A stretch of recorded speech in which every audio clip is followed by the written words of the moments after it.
Mahkamah Konstitusi mengabulkan gugatan terhadap Undang-Undang Nomor 2 Tahun 2002 tentang Kepolisian Republik Indonesia. Putusan ini membuat polisi harus mengundurkan diri atau pensiun jika ingin menduduki jabatan sipil. Dalam putusan yang dibacakan di Gedung Mahkamah Konstitusi pada Kamis siang, Hakim Konstitusi Ridwan Mansyur bilang, Pasal 28 ayat 3 Undang-Undang Polri punya substansi yang sama dengan Pasal 10 ayat 3 TAP MPR, yakni menegaskan anggota Polri hanya dapat menduduki jabatan di luar kepolisian setelah mengundurkan diri.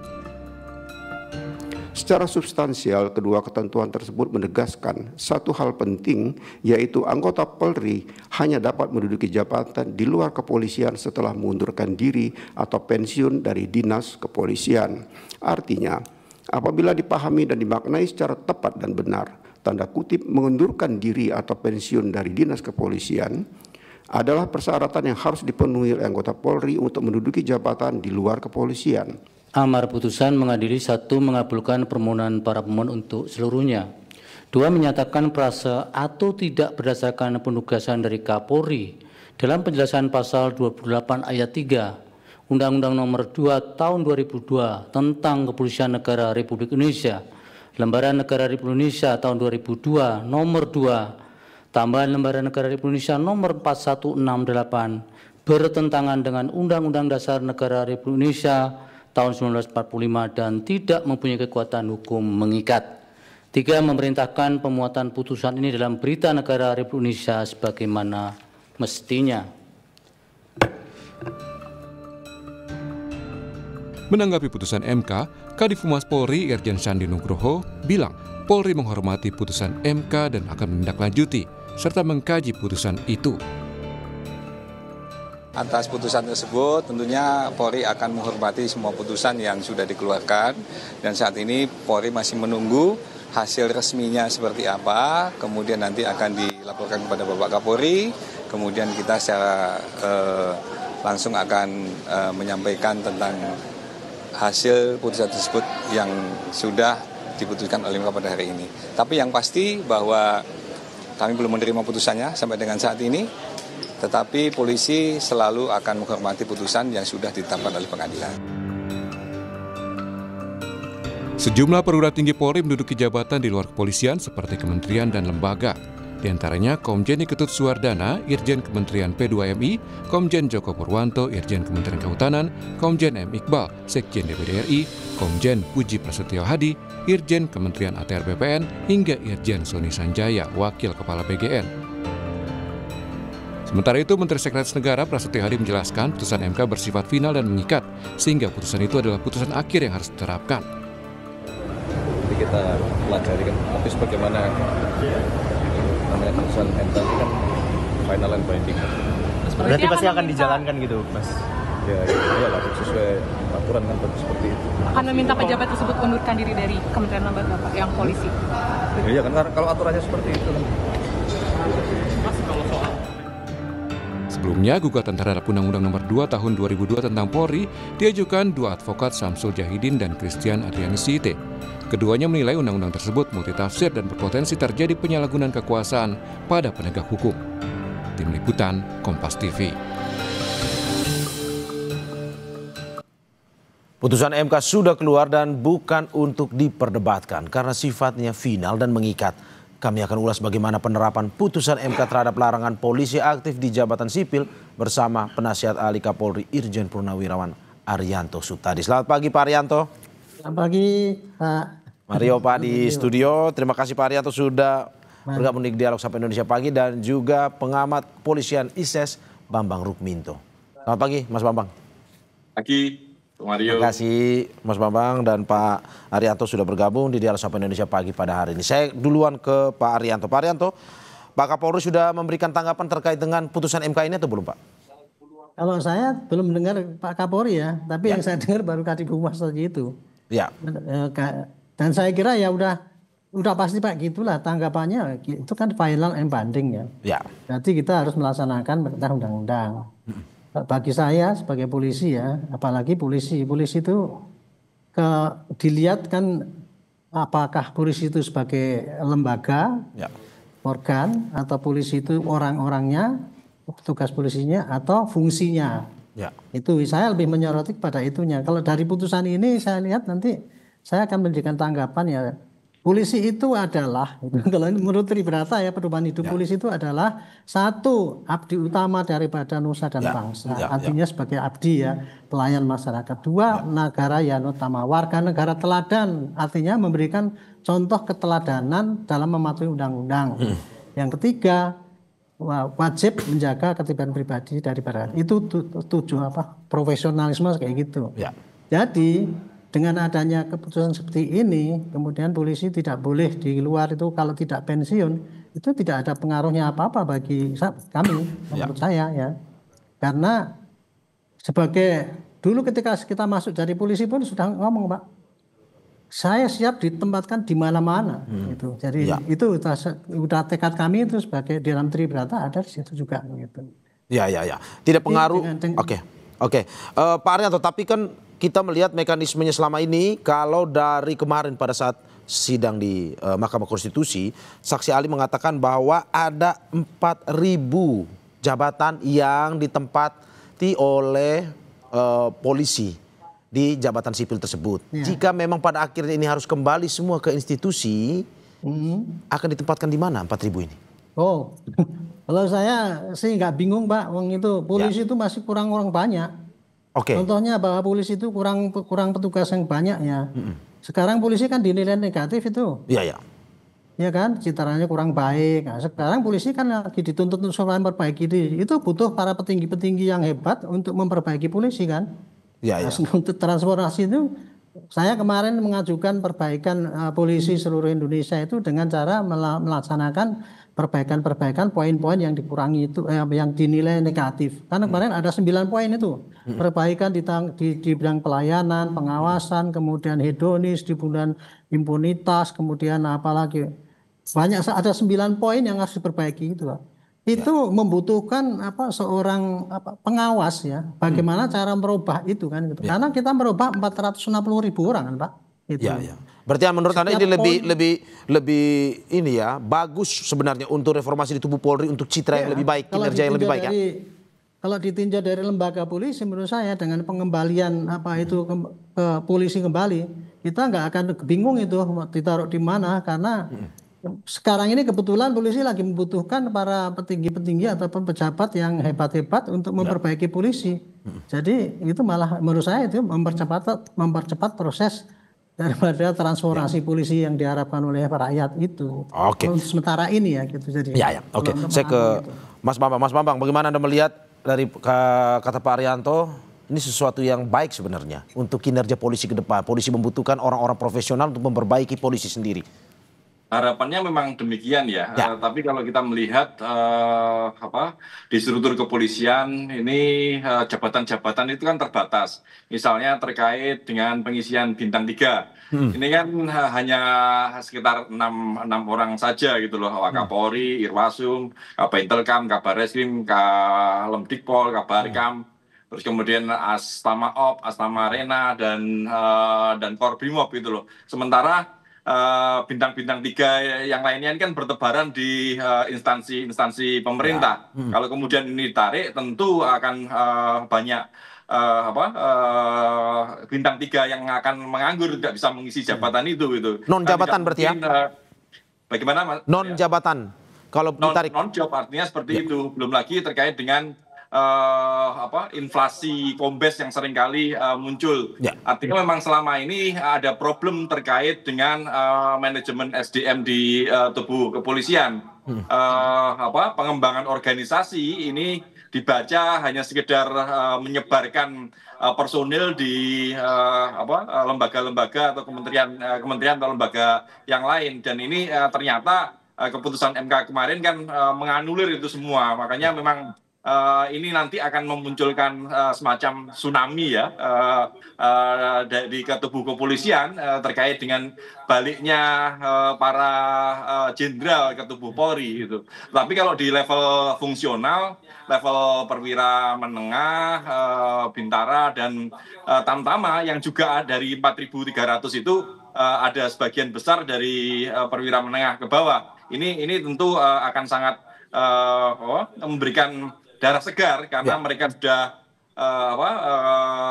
keluar, tentunya wawasan, kompetensi mereka juga berubah. Ini harapannya bisa memberikan masukan-masukan kepada internal kepolisian. Yang menjadi problem memang nanti di level atas, di bintang-bintang ini semakin bertaburan di Polri, sementara tidak punya jabatan seperti itu. Mas Bambang, berarti menurut Anda dengan misalkan kembali dan juga non-job pada akhirnya, menurut Anda lebih baik pensiun sebagai anggota Polri untuk perwira tinggi ini atau tetap kembali aja dengan menerima konsekuensi tersebut? Itu kembali kepada pilihan masing-masing ya. Kalau memang mereka memiliki passion terkait dengan job di kementerian atau lembaga, bisa mengundurkan diri, kemudian melakukan alih status, itu bisa saja seperti itu. Dan tentunya ini akan menjadi positif juga bagi Polri karena tidak perlu menampung mereka kembali ke Polri karena tentu ini akan mengganggu juga ritme di internal seperti itu. Pak Arianto, bagaimana dengan frasa tsunami kalau kembali lagi ke institusi Polri, akan ada banyak perwira tinggi yang mungkin saja non-job juga. Non-job gitu kan ya. Itu kan kalau Pak Bambang kan di luar Polri, jadi nggak ngerti apa yang terjadi di internal. Saya itu sehari-hari kan ngelihat bagaimana kinerja Polri itu ya kan. Jadi di Polri ini seandainya mereka itu para bintang 3 itu kan job tinggi gitu ya. Misalkan dikembalikan ke polisi, memang secara struktural nggak ada, kelihatannya kemudian kan nggak ada kerjaan kan gitu kan. Tapi secara kenyataannya saya bilang polisi butuh para petinggi-petinggi yang berandal ya, yang bisa memperbaiki polisi itu tadi, terutama untuk transformasi ini ya. Ini menurut saya sangat butuh banyak. Soalnya gini ya, untuk mentransformasi polisi itu Pak, itu kita butuhnya apa? Merubah perilaku yang di lapangan, 460.000 orang. Merubah perilaku itu ada berapa poin yang harus dirubah? Jadi ada 9 ya. Di setiap poin itu saya hitung karena saya bikin buku petunjuknya itu ada 10 poin itu. Nah, untuk merubah poin-poin itu kan dibutuhkan nomor 1 ya, petunjuk ke lapangan supaya dibaca semua orang apa yang harus dikerjakan dan tidak. 1 itu ya. Jadi itu petunjuknya harus disempurnakan dulu supaya itu betul-betul bagus. Ini butuh kan gitu kan perancang. Kemudian pelaksanaan di lapangan, bagaimana mensosialisasikan, bagaimana mengevaluasi, bagaimana cara menindak pelanggaran, dan bagaimana cara mengevaluasi. Itu bukan butuh seorang yang nggak apa-apa itu. Kalau memang mau kerja, masih banyak kerjaan di Tapi mau ditempatkan di mana Pak? Kalau misalkan pada akhirnya kembali, mau ditempatkan kemana sebenarnya? Apakah masih ada? Itu tadi sebagai pengendali daripada setiap butir-butir perubahan yang akan disampaikan. Berarti ada jabatan baru yang dibuat atau pos yang dibuat baru untuk mengisi? Harus ada. Kan di dalam polisi itu kan ada tugas rutin, ada satgas gitu kan. Kalau kita bisa bikin satgas secara mendadak itu, kemudian bisa, kenapa untuk transformasi itu nggak ada satgas kan gitu. Jadi tidak ada misalnya menurut saya sih tidak ada rumus, tidak ada pekerjaan di situ. Justru kita itu bisa memanfaatkan, kalau bagi saya ini jadi peluang ini polisi untuk memperbaiki diri gitu. Bukan suatu tsunami bagi saya. Saya kembali ke Mas Bambang. Mas Bambang, kalau dalam Undang-Undang Polri kan kita kenal bahwa institusi Polri adalah institusi non-kombatan atau institusi sipil sebenarnya. Menurut Anda, apakah mungkin sebenarnya dengan penempatan mereka di jabatan sipil sudah sesuai dengan kinerja mereka, didikan mereka selama ini, atau bagaimana sebenarnya? Ya, kalau saya melihat sejak awal dididik, ya mereka tidak dicetak untuk menjadi birokrat di kementerian dan lembaga. Mereka lebih pada tugas-tugas kepolisian. Tugas-tugas kepolisian ini kan meliputi Hari Kamtipmas dan terutama ya Hari Kamtipmas, pemeliharaan keamanan ketertiban dan penegakan hukum. Jadi fokusnya di sana. Memang kemarin ketika berada di kementerian dan lembaga, fungsi mereka salah satunya melakukan pengawasan pada lembaga terkait. Tapi isu yang beredar kan juga tidak hanya melakukan pengawasan, tapi menjadi pengamanan. Itulah yang akan yang memunculkan persepsi adanya konflik kepentingan karena konflik kepentingan antara ini yang diawasi dan yang mengawasi kan sama saja kalau mereka ada di luar struktur. Makanya kemarin keputusan MK mengembalikan itu memang sudah, saya melihatnya sudah sangat tepat ya, karena memang dalam undang-undangnya memang mengatur seperti itu, tidak bisa di luar struktur karena harus mengundurkan diri dan pensiun dini. Semangat undang-undang itu adalah menjaga agar Polri ini tetap profesional dan sebagai Polri sebagai lembaga yang diberikan kewenangan negara dalam tugas kepolisian ini lebih profesional dan bebas konflik kepentingan dan lebih independen, karena harus disadari bahwa Polri ini adalah aparatur negara, bukan aparatur pemerintah. Meskipun sama-sama di sipil, tapi harus dicatat itu tadi, harus digarisbawahi bahwa Polri ini adalah aparatur negara, bukan aparatur pemerintah. Bahwa Polri mendukung pemerintah itu dalam melaksanakan tugas-tugasnya itu dalam rangka sebagai aparatur negara gitu loh. Ini memang sesuatu yang masih sulit dipahami karena perbedaannya memang sangat tipis antara aparatur negara, aparatur pemerintah, atau dalam tanda kutip aparatur kekuasaan seperti itu. Makanya keputusan MK ini merubah mindset tersebut gitu, dan harus dan ini harus disadari oleh kawan-kawan kepolisian. Mas Bambang, kalau kita melihat dalam sidang kemarin, dari alasan penggugat adalah karena banyak anggota polisi aktif yang menduduki jabatan, ada kepala BNN, ada BSSN, BNPT, KPK. Menurut Anda dengan eksodus yang hasil putusan ini, perpindahan kembali ke institusi Polri ini, apakah akan mengganggu sebenarnya apa yang telah dilakukan selama ini di institusi sipil tersebut, atau bagaimana sebenarnya? Ya, sedikit ada goncangan juga ya. Artinya yang selama ini tugas-tugas Polri yang dilakukan secara profesional melakukan pengawasan ini tentunya akan berkurang. Ini tentu akan membuat kementerian dan lembaga itu berbeda dengan kemarin, akan semakin longgar gitu. Artinya peluang-peluang untuk melakukan pelanggaran itu kembali muncul seperti itu. Tetapi ini kan persoalannya bukan hanya sekedar penempatan Polri di luar struktur, tapi adalah koordinasi antar lembaga. Artinya kalau itu tidak bisa diselesaikan antar lembaga, tentu ini akan menjadi dampak yang negatif. Tetapi bagaimanapun juga masing-masing harus profesional. Ego sektoral itu harus dihilangkan, dan pucuk pimpinan antar lembaga inilah yang harus memastikan bahwa koordinasi kerja itu tetap berjalan dengan semestinya, seperti itu. Oke, saya kembali ke Pak Arianto. Pak Arianto, bagaimana Anda melihat bahwa ada beberapa institusi sipil yang selama ini sudah menjadi bagian dari Polri atau selalu dipimpin oleh anggota Polri, pada akhirnya harus kembali lagi ke institusi Polri, terutama seperti BNN, BNPT. Mohon maaf ya kalau saya mungkin salah memaknainya ya. Keputusan daripada MA kemarin itu kan hanya bunyinya tidak boleh polisi yang aktif kemudian bertugas di tempat lembaga yang lain gitu kan. Bukan berarti tidak boleh, tapi harus keluar dulu. Harus keluar, pensiun.